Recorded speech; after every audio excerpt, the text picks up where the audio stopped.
Can you all see me now? Mhm. No. No? Okay, just a minute.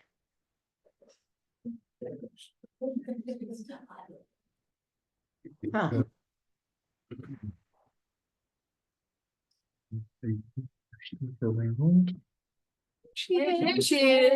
There I am. Okay, can you see that Abingdon Press on your screen? See what? Can you see the Abingdon Press on your screen, the green? Somewhere. I'm looking. Mhm. God, hang on. Oh, yes, I do see that. That's our video, so if everybody's ready. Okay. All right, here we go. And again, if you're in the back, you can't hear, let me know. It's gonna be a little loud to begin with. It may be, okay. You're gonna want to mute everybody that's online, so it doesn't feedback. Just think, Bill, we have to learn this.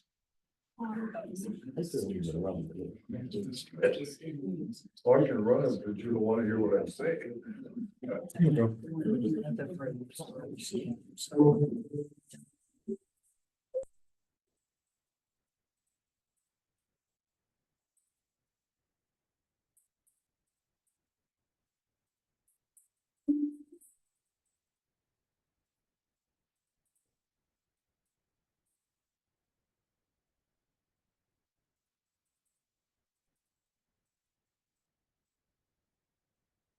Hi, my name is Adam Hamilton, author of 24 Hours That Changed the World. During the next few weeks, we're going to take a journey together, focusing on what Christians believe is the most important event in human history, the crucifixion of Jesus Christ. In the book, we'll take an in-depth look at the events that took place, beginning with the Last Supper and ending with Christ's crucifixion, with a postscript on the resurrection. The purpose of the video is not to retrace the material in the book, but to supplement it. One important element each week will be the chance for you to visit the Holy Land. Segments of each video were filmed there in the places tradition associates with the events of the last day of Jesus' life. I'll mention here also that there's a companion to the book and study that I've prepared, a daily devotional that consists of 41 daily scripture readings and a short message to help you explore devotionally the meaning of the text. Now, each of the four Gospels tells the story of the last 24 hours of Jesus' life in slightly different ways. Our starting point is Mark's Gospel. As most scholars believe, it was the earliest of the Gospels written. But we'll explore details from the other Gospels as well. So as we begin, let's turn to Mark chapter 14, verses 12 through 16, Mark's account of the Last Supper. On the first day of unleavened bread, when the Passover lamb was sacrificed, his disciples said to him, "Where do you want us to go and make preparations for you to eat the Passover?" So he sent two of his disciples, saying to them, "Go into the city, and a man carrying a jar of water will meet you. Follow him, and wherever he enters, say to the owner of the house, 'The teacher asks, where is my guest room, where I may eat the Passover with my disciples?' He will show you a large room upstairs, furnished and ready. Make preparations for us there." So the disciples set out and went to the city and found everything as he had told them, and they prepared the Passover meal. Now, in your reading, I've noted that Luke tells us that Jesus specifically chose Peter and John for the task of preparing the meal. You want to consider why he chose these two disciples and how they must have felt about being asked to prepare the meal. But before you do, I'd like to take you to Jerusalem to see the traditional location of the Last Supper. Now, bear in mind, as we visit the holy sites, any buildings you see were built centuries after the time of Christ. The entire city of Jerusalem was destroyed by the Romans, as Jesus had predicted, 40 years after his death. With this in mind, let's go to the upper room. This is the traditional location of the upper room. This building was built by the Crusaders more than 1,000 years after the time of Christ. It's a fascinating place, perhaps the size of the actual upper room. It's thought by some that the upper room where Jesus ate his Last Supper is the same upper room where 120 disciples were gathered on the day of Pentecost, when the Holy Spirit was poured out upon them. The room would have been the guest quarters of a wealthy individual living in Jerusalem, one who was apparently a follower of Jesus. Now let's consider how this meal would have been eaten. Not long ago, I helped the congregation I pastor to understand first century dining practices and how the Last Supper was likely eaten. So take a listen. Most of us, our picture of the Last Supper is shaped by Leonardo da Vinci, who gave us this painting. And we see Jesus sitting at the table, a table like our supper tables, with the disciples on his left and on his right, and he's preparing to share with them this meal. And so this is what we have in our mind, and we have in mind the Lord's Supper and how it went down. But I tell you, Da Vinci had it wrong. So I'd like for you to see in a fresh way how the Last Supper actually went down. All right. I have behind me a triclinium. A triclinium is a table. It's in a U shape. There are 3 segments to the table, and it's open in the center so that the servants can come and serve the people who are sitting at table. Now, the triclinium was low to the ground. It was something that you reclined at. So you actually sat on cushion or reclined on cushions as you sat at the table. Tri, 3-sided, clinium, from recline, or to recline. And so you've got this picture of a triclinium. This was what a formal dining room looked like. And when you were having a formal dinner, it was held at a triclinium or eaten at a triclinium throughout the Roman Empire and in Israel. Now, we have in our mind that Jesus sat here, right? Because this is the head of the table, of course, but not in the first century. This was not the head of the table. The head of the table was here.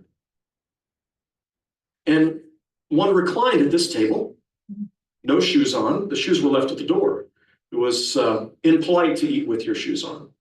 And so one reclined. You reclined with your left arm down, and you ate with your right hand. And as you did this, the host of the dinner sat here in this place. This was the place of honor. And then to their right and to their left were the positions of honor, the places that they reserved for those closest to them. So remember, the disciples wondered who would sit on his right hand and his left hand when he came into his glory. These were the positions of honor. Now, let me remind you of a few things. It's helpful when you see this and understand this is how people ate. First of all, with the feet behind and barefoot. This helps you understand the stories. Perhaps in Luke chapter 7, when Jesus is eating at the home of Simon the Pharisee, and a prostitute comes. You remember this story? And she weeps at his feet while he's eating at the table. Do you see why she's weeping at his feet? Because this is the closest she could get to the supper table. When in the gospel reading last week, we found that Jesus was eating at the home of Simon the leper, and Mary, the sister of Lazarus, came and anointed his feet with oil. And in John, she anoints his feet because she can't reach his head. His head is over here. His feet is here. This begins to make sense to us. When Jesus went to wash the disciples' feet, they would have turned around and he would have washed their feet. So this is how they would have eaten this meal. Now, let me remind you as I continue to sit here that John's gospel tells us that Jesus says, one of you will betray me. And as he says this, Peter sort of whispers or speaks across the table to John, who's sitting next to Jesus, and says, ask him who it is who's going to betray him. And the gospel writer John tells us that he, John, leaned against Jesus' breast to ask the question. Do you understand how that happened now? He's leaning against Jesus, and he's saying, Master, which one will betray you? That tells us that John is sitting here in one of the honored positions. Now listen to Jesus' response. The one that I dipped the sop with will betray me. Who's he going to dip the sop with? The person on his left. Who's sitting in the other honored position? Judas Iscariot. Having seen the place in Jerusalem where Christians remember the Last Supper, and having understood how the meal would have been eaten, let's consider the meaning of this meal. This was a Passover Seder they were eating. The Passover Seder was celebrated once a year, and it's a festive occasion when the Jewish people remember their story. The meal takes them back more than 3,000 years ago to a time when God delivered their forebears from slavery in Egypt. Listen as my friend Rabbi Amy Katz describes the meaning of the Passover Seder. It's the time when we remember we cried out to God when we were slaves. God heard our cry and God took us out of Egypt. Right, so that's a pretty big story to remember. If you think like on a personal level, if anything ever bad, if you were in a lousy situation or you were stuck and somebody saved you, think of how significant that moment was to you. For the Jewish people, we were slaves. And the book of Exodus says, God heard us cry out and God took us out of Egypt. So that's a big story for us. Plus, it's the birth of us as a people. The purpose is to make this story accessible to everyone who's at the table in any way that you can, because they got to get it, because it's our most important story, right? It's our defining story of how we were born as a people. The premise of the Seder, it's really a significant line that is often and traditionally it's sung at the Seder, and it's what the whole evening is about. It comes from the Mishnah, and it says, in every generation, a person should see him or herself as if he or she were slaves in Egypt. You start out as a slave, and at the end of the night, you were free. It's a meal filled with rituals. I mean, every aspect of it is filled with ritual, from the food that you eat to how you eat it to how you sit. There's a whole order of things that you're supposed to do. And there's a book called a Haggadah that you read through. What's the purpose of it? The word Haggadah means telling. It's the telling of the story of when we were slaves and we cried out and God heard us cry and God took us out of Egypt. You know, a good Seder includes great food, it includes great singing, it includes great discussion. At my house, you figure we're gonna start around 7 and we'll be done by around midnight to 12:15. A lot of it is really about the discussion of what happened and understanding not just what happened, but how we've understood what's happened and how we've told the story over the years. The book of Exodus commands us that you should eat matzah, you should eat the bitter herb, and you should eat the lamb. The other part of the meal that I'm sure that Jesus had, that was in place at Jesus' time, was these 4 cups of wine that were a part of the Seder. And the 4 cups of wine remind us of the 4 promises that God made to the Israelites that God would redeem us. As you heard Rabbi Katz speak about the Passover Seder, in what ways is the Passover Seder for the Jewish people like our Holy Communion as Christians? Now, the meal was a way for the Jewish people to reenact and remember, to bring into the present what God had done to save them in the past. They would remember their defining story and give thanks for this salvation. They would remember that they once were slaves, but now they were free. Jesus transforms this meal, no longer about God's deliverance from slavery to the Egyptians, but now the meal would become a reminder of his presence with his disciples and his suffering and death.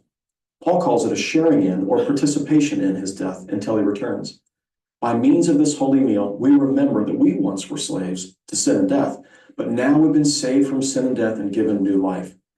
By means of this meal, Christians recall Christ's death. The act of receiving the meal is a way of saying, I've decided to follow Jesus. And then eating the bread and drinking the wine, we say, Lord, come and dwell in me and forgive me and make me yours. The disciples would never forget this holy meal. Each time they broke bread together, they remembered it, and they remembered him. When they gathered for worship, they shared in a meal, and as they did, they felt his presence in the breaking of the bread and the drinking from the cup. For this reason, the meal was both sacred and joyful for them, as it still is for us today.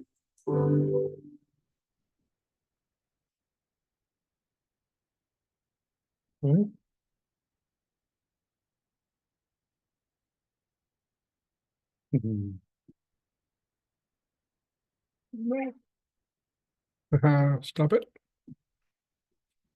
Help. Young boy. Well, let's stop sharing. Oh, where it says stop share. Maybe, just possibly. Just possibly, no problem. Oh, these kids. Okay. Okay, good so far? Yeah. You're okay? All right. So now we get to split into different groups. On your marks. All right. So again, we'll say Mal is in 104, 101, 101, 106. and you're in 106 versus in 106. All right, so these 2 tables, let's head to 106.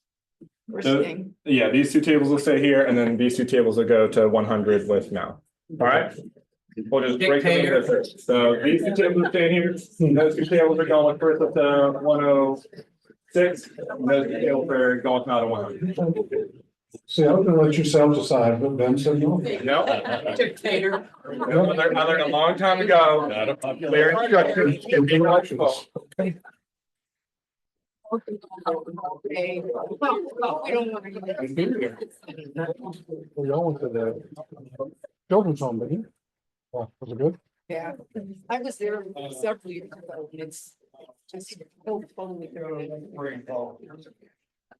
So it's, I like to have my kid to say that last year. Yes.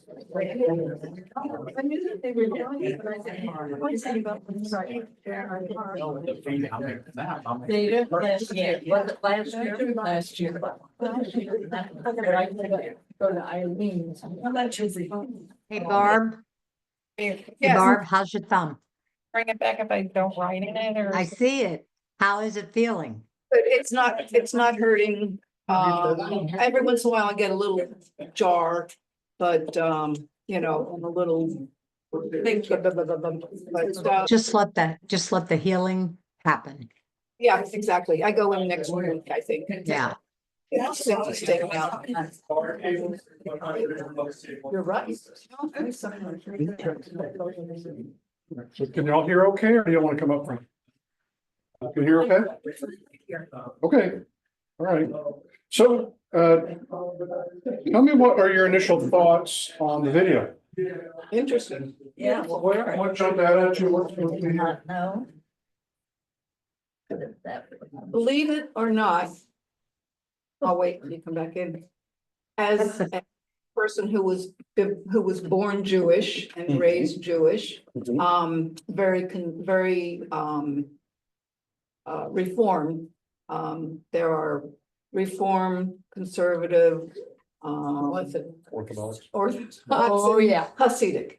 Yes. And I was from a very reformed temple, and I always wondered how they could recline.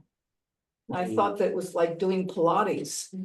Seriously, I really didn't know. You cramped. Yeah, I didn't know how they recline, so that was the eye opener right there for me. Okay, good. Looked extraordinarily uncomfortable. Yeah, my legs were hurting.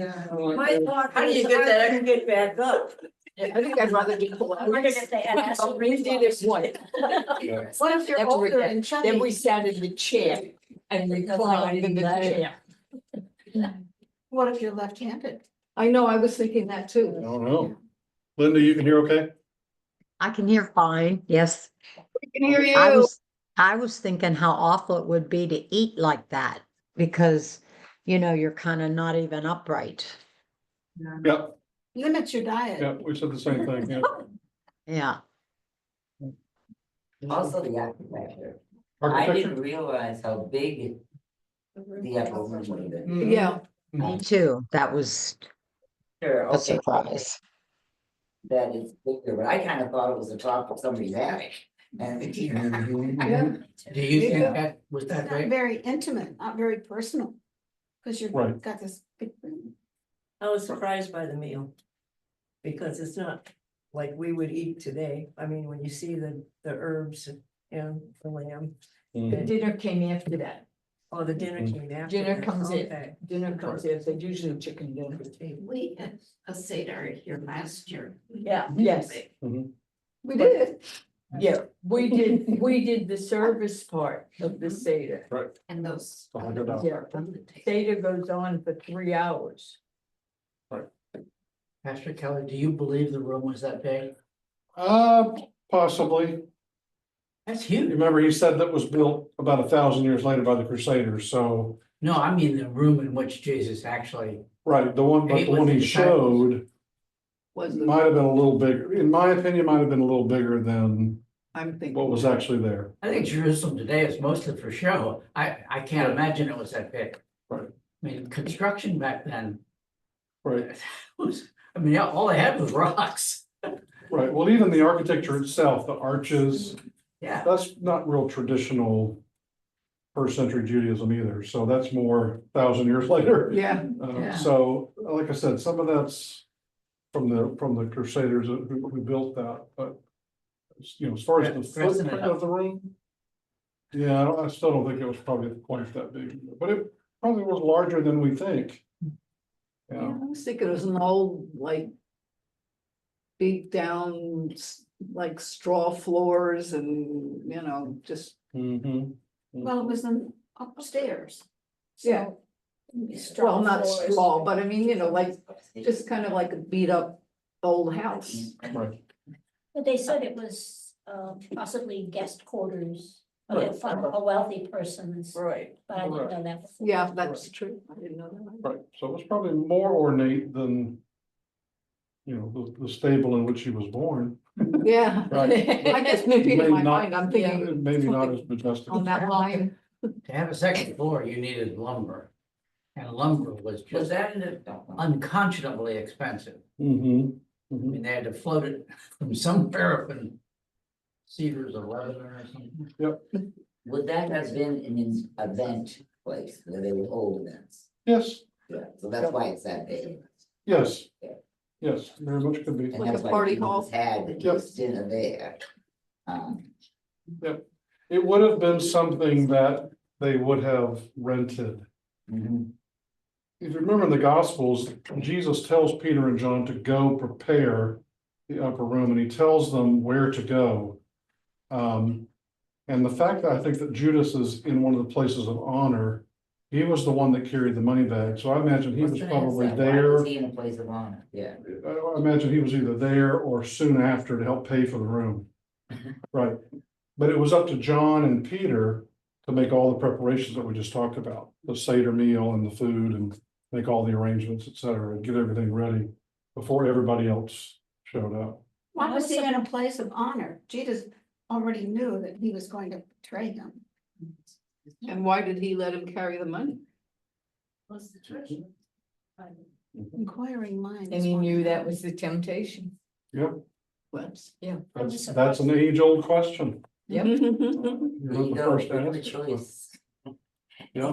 He's gonna be quiet while you do that. Well, and what does it say to us, knowing what we know, and us knowing that Jesus knew? What does that say to you about Jesus's intention about having him in that position? He 'Cause wanted him to stand out. Let me ask the question I think you're really asking is, knowing what Jesus knew about Judas, why would he put Judas there? Yeah. I think because he wanted him to be kind of the spotlight because he could point out, you know, somebody and It would have been a totally different story if Jesus said, no, Judas said, no. no. Mhm. Keep your friends close and your enemies closer. Or farther away as the case may be. Yeah. Maybe. I think that he was working Judas's soul, Mhm. that this was gonna be his, how did he feel after all that? It was like, you know, the denial before the car closed and stuff. Mhm. How, you know, okay, that sounded good at the time. How is it now? What do we normally think about Judas? Is he one of the best disciples? No, he's the worst. He's the benefactor. The worst disciple, right? Time. Right? And yet, he's the one sitting closest Yeah. to Jesus. He had the money, so he had to pay for everything, so we put him there for paying. Well, that wasn't the Yeah. closest. If one was on one end and the other was on the other end, it's not close. Yeah, The thing that got me, even though it was a U-shaped That's what I table, Yeah. I always want to put Jesus at the head. You know, up that Middle. way, not the side, not realizing that that would be the. right. Well, again, a lot of that has to do. Go ahead. A lot of that has to do with. I think it's I feedback. think it's- A A word from lot of above. that has to do with the Da Vinci image, right? Yes, It's just like our image of the shepherd and the angels and the wise men. Right. All together at At the the same birth. time. And yeah, that's- no, months it's apart. 2 years later that So, that the Magi show up. But Saint Assisi put those together really as a teaching tool about the birth. But that's not the way it happened. And yet, because we've seen it so often, we associate it that way, right? Yeah. So similarly, with this painting by Da Vinci, with Jesus in the middle, we immediately assume, oh, that's the way it was. And also what Jesus looked like. Correct, That's true too. correct. So then there. Yeah, so we have to be mindful about Yeah. what, it's even, we had this conversation about like the Chosen. I said, when we're teaching the Yeah. Chosen, let's just make sure that we communicate to folks that this is an artistic interpretation. And there are some things left to the artist, and don't assume that those are necessarily scripturally accurate. That's just the way they're trying to tell the story. Same thing with those other two examples I just used. They're trying to picture the Last Supper. They're not necessarily trying to teach you about how, right? Or exactly what. You know, they're just trying to put all the elements together to communicate what's happening at the It'll time. be interesting to see on the 28th. This very event is what's Depicted coming in the on chosen. with the first 2 episodes of season 5. Mhm. It'll be interesting to see if they show Judas next to Jesus. Mhm. Yeah, this is great. We're seeing this now, and we're gonna get to see if they get it right. Well, and again, when Jesus says the one who dips in the sup with me, so he would have had to have been next to Jesus to do that, because they Yeah. both dip at the same time. And then you also heard where John leans into Jesus. I can see John leaning back this way and basically whispering into Jesus' ear, who is it? Yeah, So that helps us understand kind of where people were. Which would have been difficult the way Jesus was leaning over. And Mhm. it's all semantics. So where was Peter? And he asked John to ask Jesus who it was? Mhm. So where was Peter? On the other. On the other side. So he called over? He could have, Depends on Or how he- the table was or he- really set up. he could have looked over like I'm looking over Nancy. She would see what I'm saying, right, without ever really having to say it or anybody else having to see it. I True. could look at her and go, True. right? And he would go, okay. But we don't know. We don't know. I assume that Peter was on the other end of the table. Yeah. Okay. Why do you think he asked Peter and John? In particular, why not somebody else? What do we know about Peter and John? John said They had asked to sit on the right and left side. No, that was James and John. James and John. James and John. And or their mother, depending on which gospel you read. Yeah, John is the one who says he's the disciple that Jesus loved. love, Right. yeah, and Yeah. they Mary, mother, this is your son, this is your Yes. mother, yeah. he was the youngest. And Peter was the one that confessed him as the Christ, and Oh, and he's the So- one who denied him. yeah, John was at the cross, stayed with him. Yep, and Peter, James, and John saw Jesus transfigured. Right, they were kind of like the inner three. So it kind of makes sense that he would ask those two as maybe leaders within the group. Someone with a 771 area code sent a long message Okay. and sent a photo.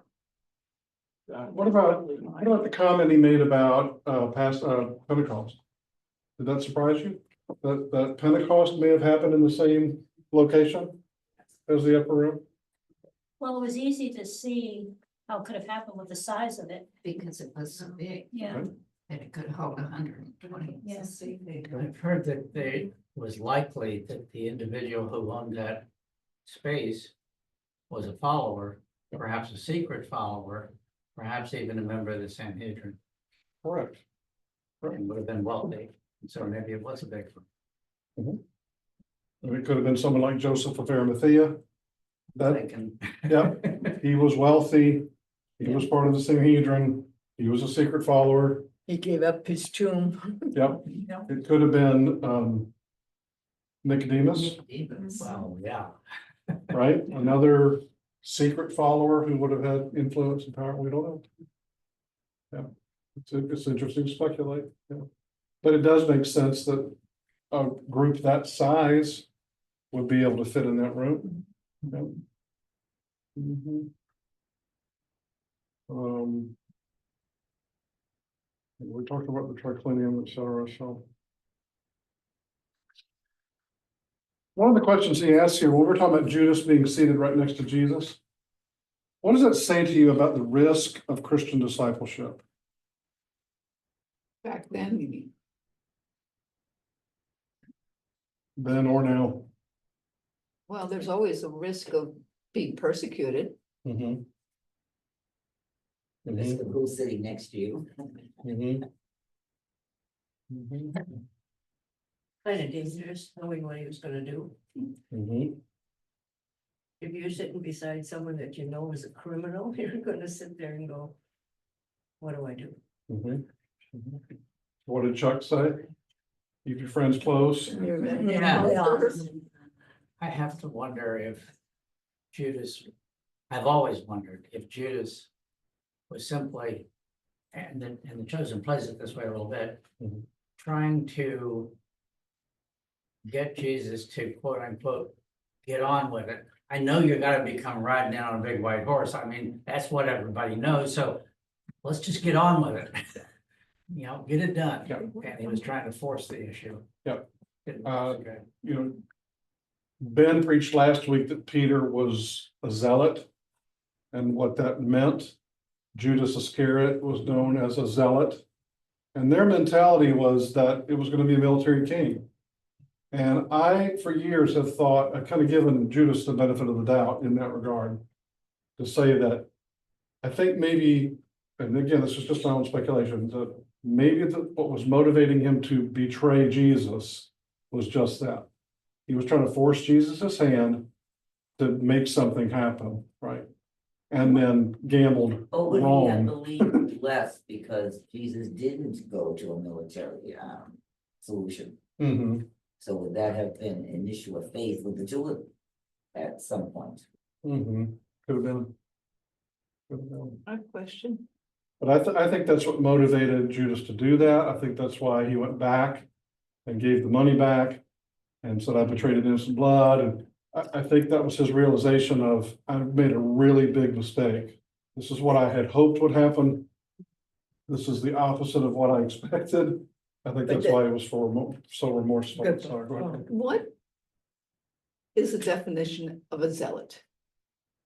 It was well, as Ben mentioned, there was a theological, militaristic They're ready to fight. mindset on it. Like, you remember the Maccabees? Yeah. Yeah. If you remember the Maccabees, you remember, gosh, now I just went out of my head. Judas. No, the fortress. Oh. That was laid siege. Red, Petra, No, not Petra. I know what you're It talking. was I can't remember the name. Now, this is a fortress up in the mountain. And they held out for 70 some odd days or some, Yeah. Masada. Yeah. Masada. Kind of the same idea. There was a group within Judaism that felt that the Messiah king would be a conquering king, a military Right. king, and that was what was necessary in order to establish Israel. And so they were ready to go to arms to fight to reestablish Israel, including throwing off the Romans. And again, I think that's what Judas's mindset was. That, we'll start the revolution. Right. Okay. And it might have been what motivated Peter, like Ben said in his sermon on Sunday, to strike the Malchus's ear. Oh, yeah, because he was Because ready he to. might have been like, okay, let's go. Here they are. It's time to fight. And Jesus said, Put it back. no, Peter, that's not how this is going to go down. Yeah. So I I'm thought sure they it was- were all just looking yeah. at him like, what? Yeah. But They he- probably all had the same. Simon the Zealot, but I had never heard of Peter being a zealot. Mhm. Mhm. Peter had a temper. Mary, zealots were, Remember they they used, went off and, lived in caves and they, practiced fighting and they came in and killed Romans even. but remember when we're watching thing, Peter had a temper and they were He wanting, did. to calm him, I calm him down. But that was the other never thing. thought of him as a zealot. Yeah. Yeah. The other thing too is when they said that they would follow, they would do this, he said, you don't know what you're asking. He said, you would have to take up the cross and follow me. And they had no idea of what that really meant. Mhm. Even with the Passover and as he's explaining everything and what he's doing on there, they Mhm. still didn't get it. No. No. Not until afterwards. Yeah. Yep. Yep. Yep. Another question, in what ways does your participation in the regular ritual of Holy Communion help you recall your own experiences of deliverance? Because remember, the Passover meal is a story about deliverance, right? And Jesus, in a sense, transforms that meal into something a little bit different, right? Mhm. But it's the same theme. of deliverance, only in a different way. So how does communion remind us when we participate in it of our own deliverance? Or does it? Do you think about that when you come forward to receive communion, or do you think about I think about Yeah. togetherness Yeah. when I come forward. The other what? I couldn't hear. togetherness? Yeah. That this makes me, I'm recognizing I'm together now. Mhm. Not so much, I don't know if we think deliverance so much. Mhm. We don't understand slavery and all that in the ways that they did. Right. That's fair enough. But I did the 4 cups, which is the communion thing, but I never thought of the beginning ones. That he said they sanctify it, deliverance, redemption, and praise. Hmm. And that was the thing, I said, basically, we think of more of the deliverance and redemption. I never really thought of, till going back over this. I Mhm. said, praise is, I will make you my people. And Mhm. that's the whole thing, but, we do, I do Seder with my friend, and we go from the plate to Easter. So we cover both things in there and saying, okay, this is also part of Easter. Why we have the lamb, why we do this, so we double everything with it. Mhm. But I never thought of the 4 cups on that, because she did it, we drink the cup, until you go back through it. Many years ago, one of our pastors here, and I don't remember which one, did a sermon, or I don't know if it was a class or a sermon about, the 4 cups and what the, the communion meant, and it was interesting for me because I was still fairly new in the church. Mhm. Mhm. Who it was. Mhm. Right, if you remember during the Passover, it says that he took the cup. And that's after the meal, which would be the cup of redemption, Yeah, which is the 3rd cup that you drink from. And that's the one that Jesus says, this is my blood shed for you and for many. Yeah. It's the cup of redemption.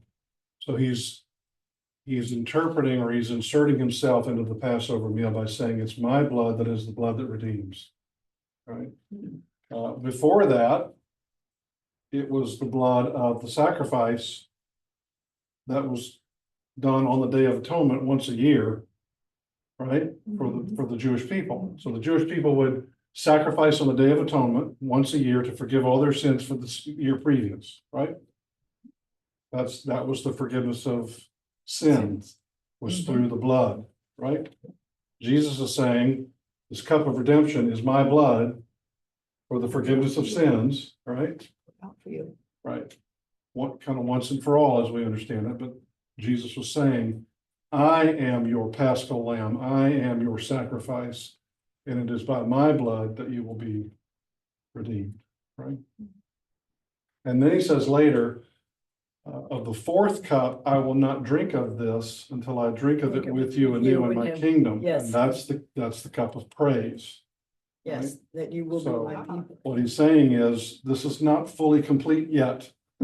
Yeah. It will be, right? But not yet. And when I drink of that 4th cup with you, it will be a cup of praise, because Yeah. everything will have been accomplished. Yep. Yeah, so Jesus fully understood what he was doing in the Passover. So when we do communion, why do we only do 1 cup? Don't have time for 4. Yeah. No, we're just We focused on, only need the cup of yeah, redemption, we're just focused because on. the first one says, I will bring you out of the burden of Egypt. Mhm. And then the second one is, and rescue you from bondage. Deliverance, right? So we don't have to worry about About those that. It two. is the redemption part. Right, that we need. okay. Never thought about The other thing I understand is the bread that we would use today in a Passover meal. Well, traditional use of the bread, as I understood it, again, this was a Messianic Jew that led me through a Seder and helped me to understand it, was that at the beginning of the meal, there's a bag, and you put three Yes. pieces of matzah in it, and you hide the bag. Right.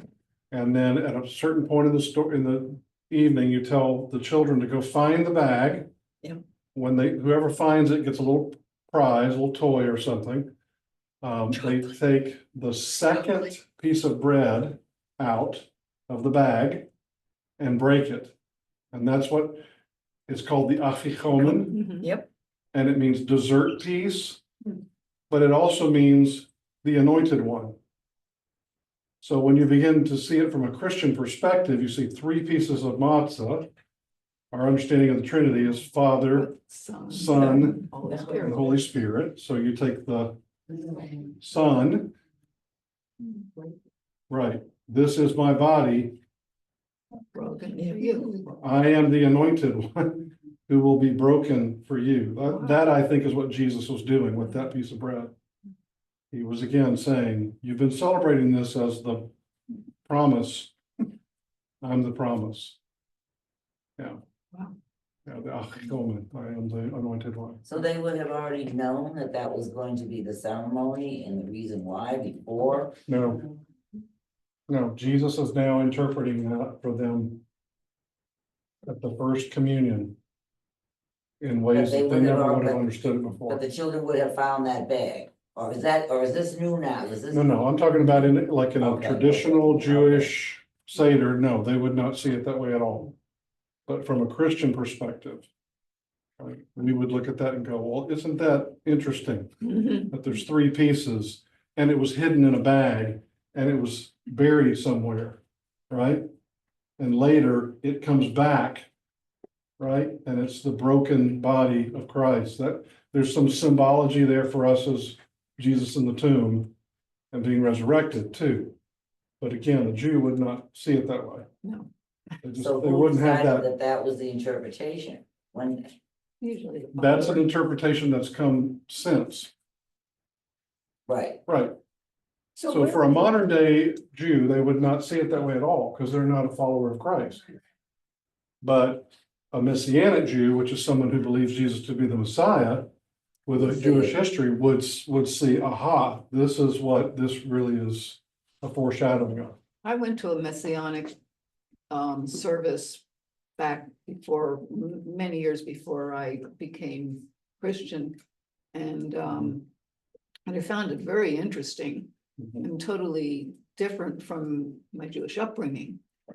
And now, of course, looking back, I can see clearly now. Right. See? Now, from a Christian perspective, you look back and go, oh, yeah, I guess I kind of see Now, how that fits. yeah, exactly. Right? Yeah. Yeah, I So- feel complete. Yeah, it's the hindsight thing, right? You look back on something in hindsight and you go, oh, now I get it. Yeah, It's kind of the same idea, but, oh, I never saw that before, but now I kind of see the connections. Yeah. How fortunate for you. yeah. I'm very blessed to be, have been first Jewish and then Christian, Mhm. and to be both. I like blending the two when we get together and same. Well, and again, in the traditional Seder meal, see if I can find it here. Here's your traditional Seder plate. Let me see if I can, oops, sorry. Let me see if I can share this with you all on. Yep, here's your traditional Seder plate. Right? And Barb, you could probably explain this better than I could. Favorite is the heritage. Right, but you have the lamb, the shank bone. Which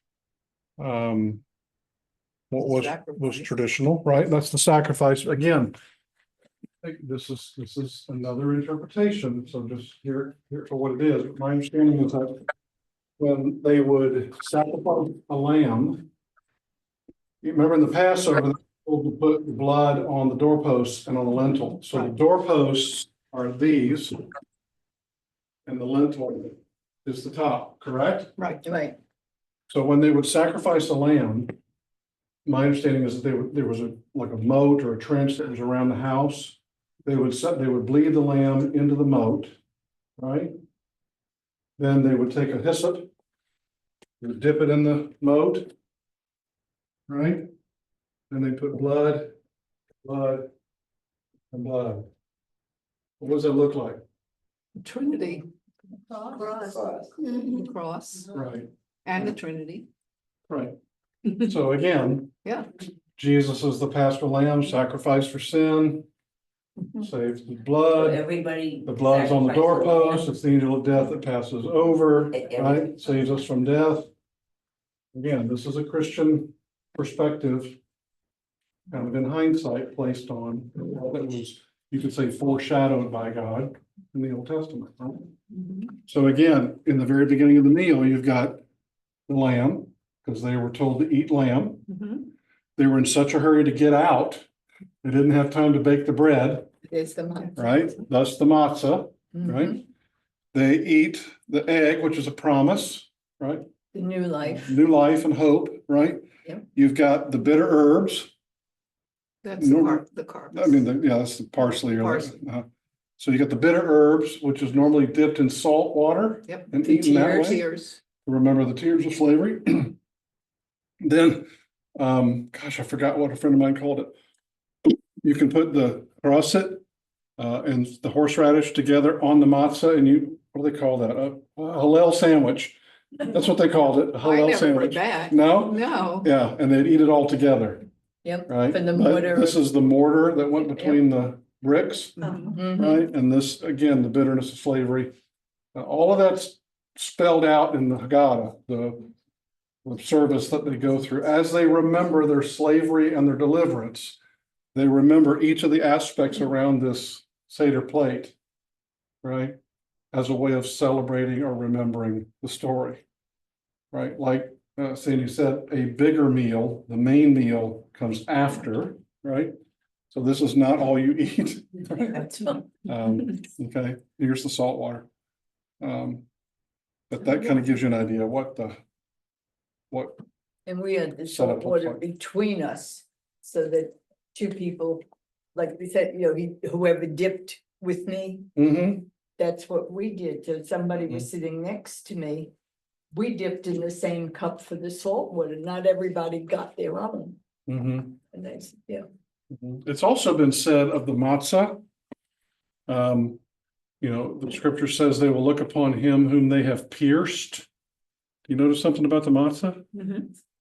Yeah. And by his stripes, we are healed, right? Mm-hmm. You begin to see some So of the much, symbolism yeah, behind all of yeah, this, so and you start much. going, oh, wow. Right? Now, who's to say that was, Really. which came first, the chicken or the, on that one, right? But Bizarre. it's kind of, I don't know, kind of gives you goosebumps to think. Scripture lines up with some of the symbolism and it's right in front of you and you don't necessarily even see it. So Jesus is being very intentional about what I would say inserting himself into the message of deliverance. Because that's what this meal is about. This meal is about God delivering his people. And you heard the rabbi say that. This is the most important story that we have. They're commanded in the Old Testament to tell this story every year. They're commanded to tell their children this story, so their children grow up with this history. Because as she said, this is the formative event for the Hebrew people, right? And they do it through the 4 questions. Why is this night different than any other night? Why do we sit this way? Why do we, Yep. So they. Right. Yeah. Yep. Because the answers to those questions feed you back into the story. Yeah. Why do we eat unleavened bread? Well, let me tell you. There wasn't enough time Because we were in a hurry. to. Now, let me unpack the whole story. Right. Angel of death was coming. We were in a hurry. We had to get out. We didn't have time. Oh, okay. Now I'm telling you my heritage in the form of a meal. Right. So now every time you see it, you'll remember. Oh. And this just kind of occurred to me. They talk about, you've heard in the hymn, I will raise my Ebenezer. And everybody goes, what is an Ebenezer? Well, in the Old Testament and before, if someone had an encounter with God they would stack rocks in what we call an altar, right? They would just stack rocks in a certain spot. Years later, people would come by and see that stack of rocks, and they would go, what's with the rocks? And somebody would say, well, this is where God did X. So it was a way for them to mark important events in the lives of their people and God's activity with the people. And that's exactly what we do, right? This is a marking of an event that they don't want to forget, right? So the pile of rocks was called an Ebenezer? Is an Ebenezer. So when we sing, here I raise my Ebenezer, that's what we're talking about. We're saying, here's where I build a memorial Never knew about that. to what God has done in our life. Yep. People have that in their landscaping. Mhm. I see it as I'm walking my dog. Mhm.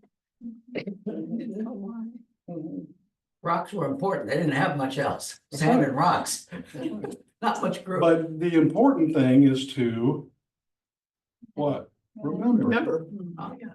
whether it's a stack of rocks, whether it's meal, whether it's Jesus saying, do this in, Remember, it's funny, I always thought Don't Ebenezer forget. was like a cane kind of a thing, you know, that they could use to walk. Mhm. Mhm. Did they identify these things in some way? Did they write on them, chisel in them? Not necessarily. But it would be odd to see, 15 or 20 stones And now stacked they up in call the them middle. cairns. Yeah.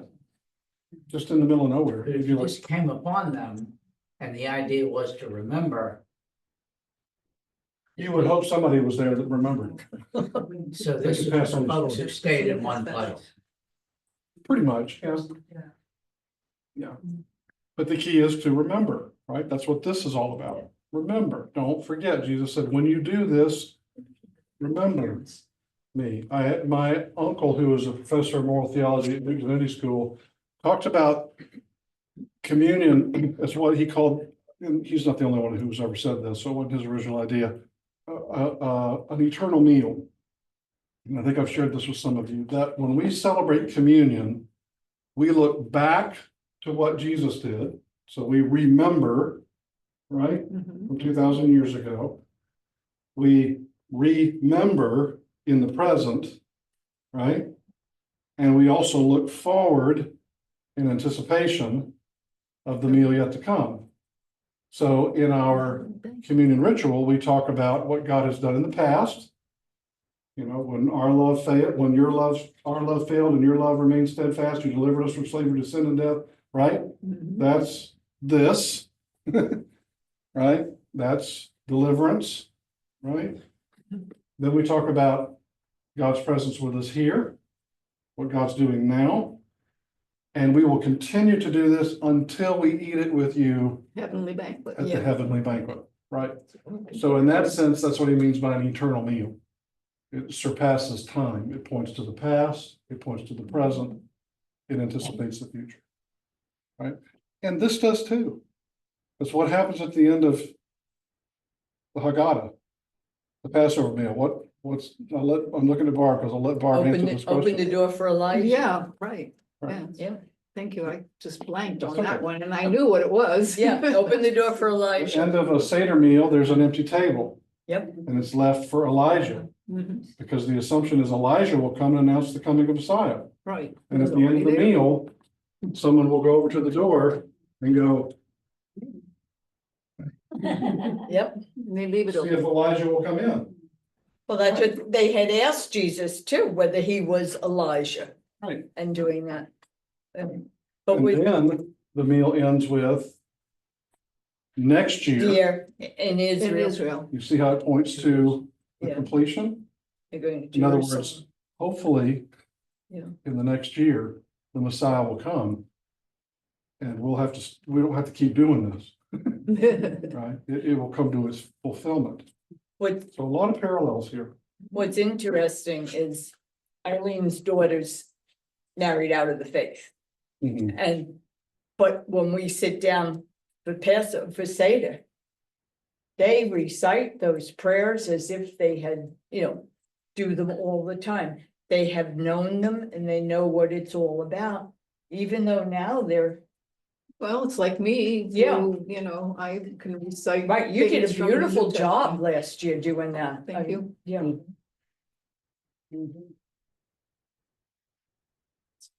So on page 28, he writes. In the hours before Jesus would be arrested, tried, and held for crucifixion, he was with 12 men who were his companions and intimates, men with whom he had prayed, worshiped, and shared life. When he went to pray, knowing he would die, he asked those who were closest to him to pray with him. Remember, these close companions were not perfect. They had let him down and would do so again. One would even betray him. Still, they were the best friends that he had, and they were with him as he approached his darkest hour. So if you were sitting, the question is, if you were sitting down for your last meal, who would you want to be around the table with? Your closest loved ones. Your family. And my friends. Who are your friends? So, Yeah. Mhm. Sometimes my friends are my family. I mean, my family. Yeah, my friends become my family, just like the church. Mhm. Mhm. It's my family anyway. If They it- were also his students Pick up the though, one. too. Mhm. It's not necessarily his friend, I mean, they were his friends, I'm sure, but they were his students. And he calls them that at the end, right? He says, I no longer call you my followers, I call you my friends. Yeah, so there's a change in his, I wouldn't say a change, but there's a deepening of his love for them, the closer he gets to his crucifixion. Yeah. do you think there was anybody else there? I find it hard to imagine Mary Magdalene and some of the other women who had been so important to the ministry and had been schlepping all over the place with them wouldn't have been involved in this, or was it so tradition that it was only men? I just can't imagine Mary Magdalene not being involved in this. In some people's opinion. In the Last Supper, the painting that Oh, yeah. next to, yeah, that was Mary The Magdalene. chalice. Yeah, I don't have a picture of that. Let's see if I can. All right, let me stop sharing for just a second. This is one that he refers to. You probably, I doubt you've seen this one. Or maybe you have. Never saw that. Yeah, this is Salvador Dali's painting of the Last Supper. If you know anything about Dali, Anything could happen. he's a surreal, that's right, melting clocks and stuff, so, yeah. Excuse me, I actually have a numbered print of that. Do you? I do. I do. It's wonderful. Yeah. So again, he was a surreal, his stuff is a little out there, and you can kind of see a little bit of Out there. normal and a little bit of out there, yeah, yeah. What is Really big table. Uh-huh. Uh-huh. Doesn't Jesus look like John, the singer in our choir who just went? to- Oh, yeah. Yeah, With his, John's hair's darker. He also looks like a woman Yep. Yep, and you notice where he's seated. in the Yeah. middle. Yep, yep. So again, you've got this image of Jesus. Is that God at the top? Is that God the Jesus? Father? Is that Jesus? Right? It's Is it the Holy Spirit? nondescript, right? It could be Yeah. the Holy Spirit. There's no way to identify. Yeah. Oh, interesting. Yeah. So, but I think it was Dolly's way of trying to say something extra beyond just a meal is happening here. Yeah. Yep, interesting. So if you get a chance to find that somewhere, do, or just ask I'll to be borrow able to Linda's. Yeah. We'll make a field He's trip on to mute. Linda's. Yeah, You're on mute. yeah. Ask to I can't hear. unmute. You're on mute. You're on mute.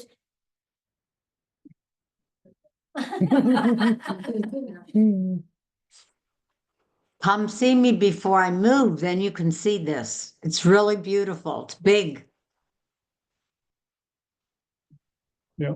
Cool. Field trip for the class. Yeah. So what are your other thoughts about Very the Last enlightening. Supper? Yeah.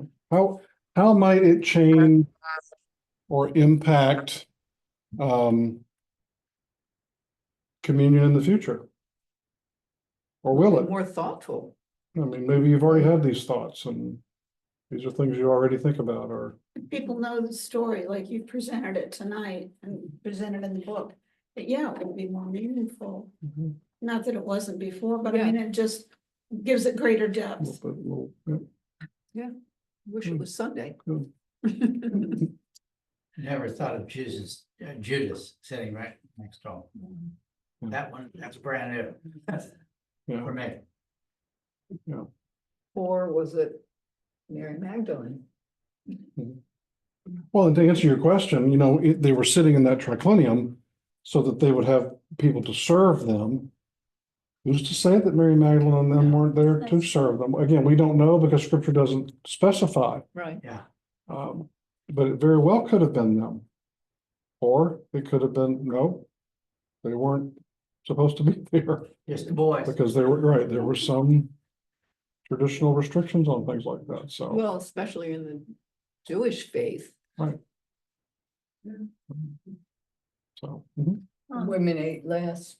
And well, when And- women go to synagogue for the Orthodox and Hasidic, women don't even sit with them and they sit up in the balcony. Yep, or separated by a curtain or Or a something. curtain, right? yeah.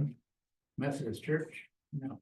Even for, Mennonite church is still separated like that. yeah, and even in, you know, this is a little off the subject, but it's also the subject about the curtain.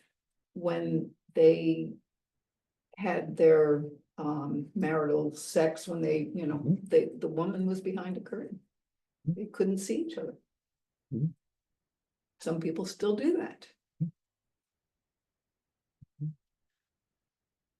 Wow, following that, this is a whole different thing. It's okay. Changing gears. Come on, sorry. How to say this without blushing. Yeah, And women took the mikvahs themselves, comment about you know, the men Yes. allowed to come into the mikvahs and Lately for me, I've been thinking, and so this follows.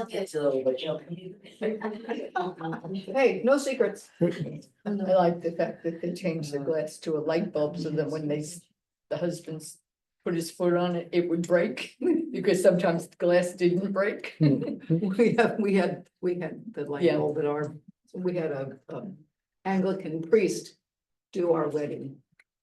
And when I was still Jewish Mhm. in the islands. Good Lord. So. You get carried around in the chair. It's a thing, No. it's a Oh, thing with me. Not I'm invisible. It's okay. Go ahead.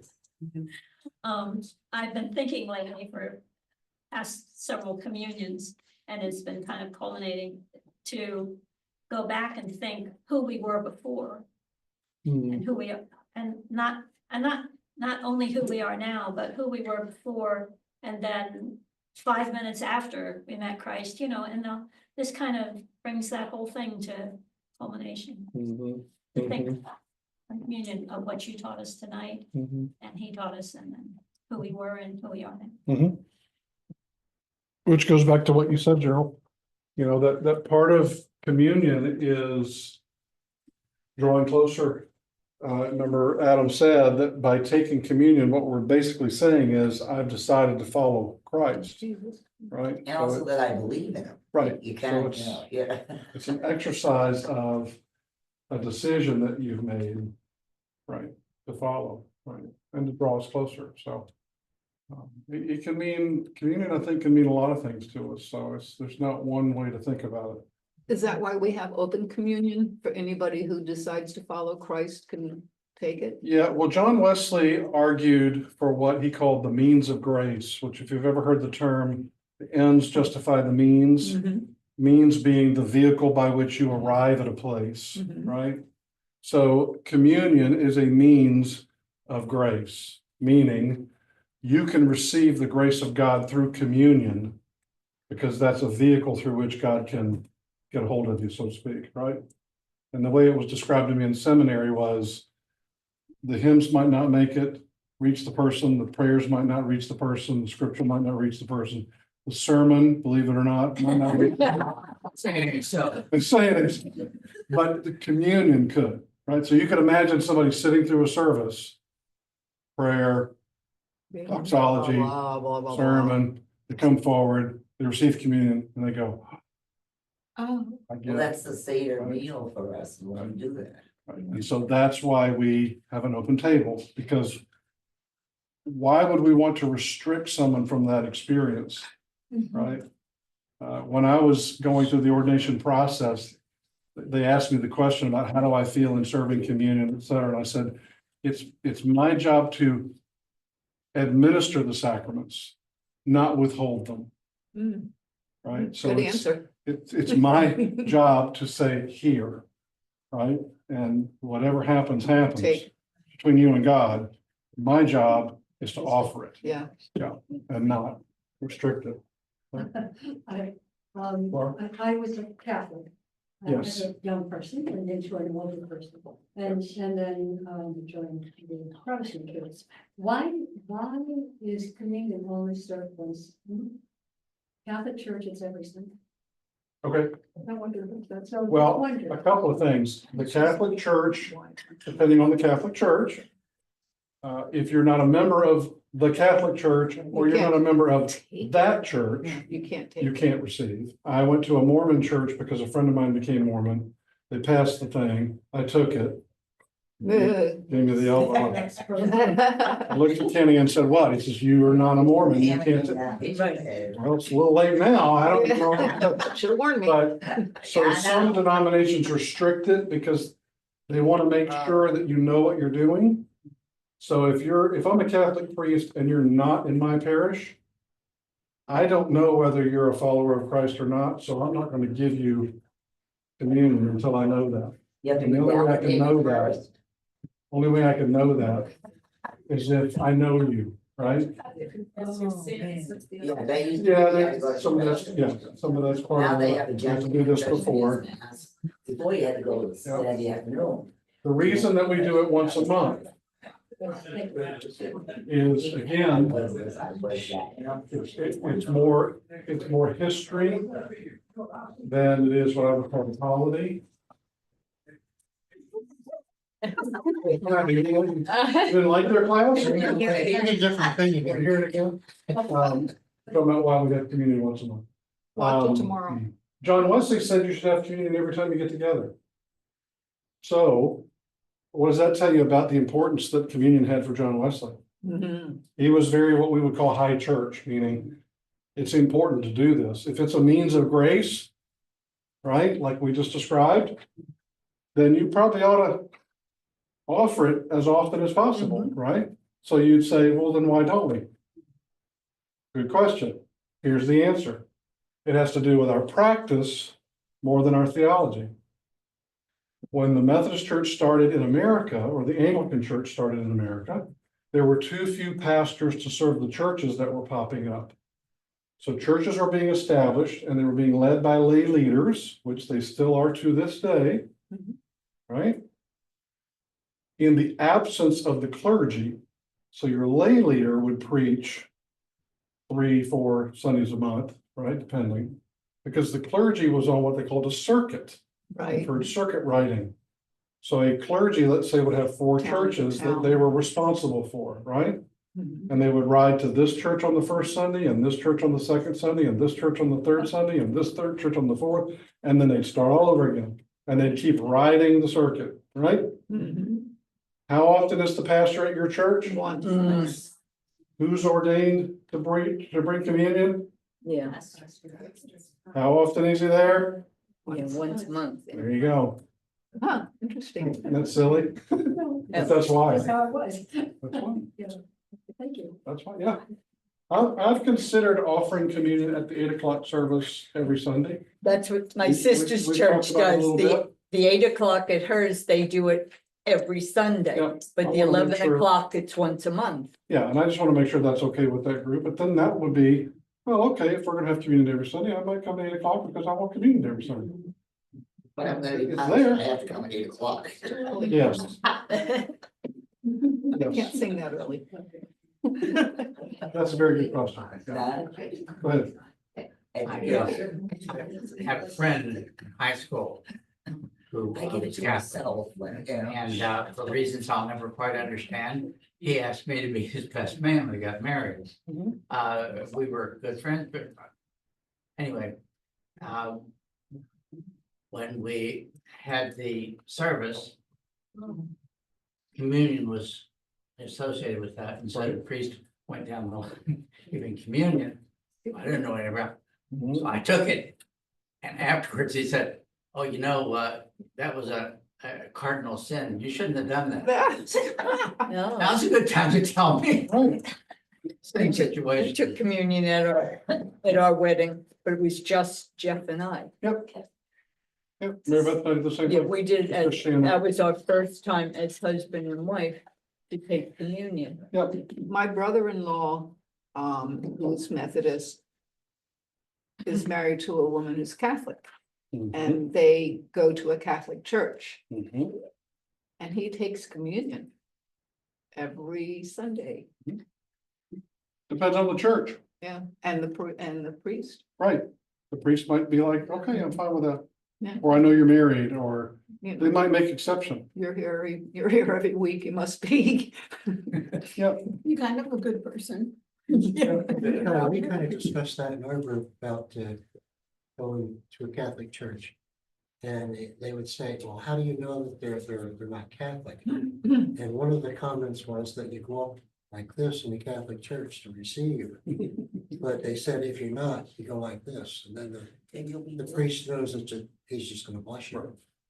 Again, the church would give instruction to that, usually. Hopefully. It wouldn't just be like you're supposed to Willy-nilly. know that. Yeah, but we were talking about what you just heard, which was, if I'm a Catholic priest and you're not a member of my congregation, I'm probably not gonna serve you because I don't know for certain whether you're a believer or not. And therefore, well, I don't believe in confession yet before you come to communion. So you're not properly positioned before God to receive communion. And it's my job as the priest to determine that. But they'll let you go up for a blessing if you Sure. cross your honors into that. St. Paul's changed it. They used to do communion at the end and everybody walked right out of the church. So then they moved communion back like into the middle of the service and then they can continue the church service. Everybody had to stay together. My neighbor was saying how funny it was to see people take communion, keep walking up the aisle and go right out the door. That's sacrilegious. I don't doubt it. In fact, part of why I have also considered doing communion at 8 o'clock every week is because I've noticed people at the 11 o'clock service on communion Sundays who have a community badge that I've never seen before in my life. And it started me going, are they only coming because it's communion Sunday? Because I don't see Where do them they get the community badge from if they're not? because they're members. Oh, and they because I only. serve I think they only come on the first Sunday. Ah, That's when I serve coffee and donuts. That's okay. there you go. I don't know. But Because that- like I said, some people, it's so important to them, they'll Right, come that's- for that. Well, that's the They Sunday, won't come on a regular Sunday because there's a communion. I don't know. but it also could be a travel thing, because I know two people that did it, that it's a far travel for them. And they said, and the Sunday I come, and I knew exactly what they were going to say, Because they. is the first Sunday because it's the most important. Right. Yeah. There you go. So the communion adds an element Yeah, to their experience, right? so I know two in the 11 that do that. And that's why it's open. And I'm not Yeah. speaking poorly of them, it's just an observation. I like Huh. it, so. Interesting. You can also stay home and stream it now Oh, too, Jesus turned Right. away. on the other weeks. That's if you're right. not, you know. He said if they're not, It's just I'm not against it. All right, I'm gonna let our Zoom folks go. Linda and Sherry, I hope you had a good time with us. Hi, We're Linda. gonna, Oh, there's Sherry. here she is. Hope you- gone. No, she's there. She's She's just. there. All right, we'll see y'all next week, hopefully. Yep, thanks.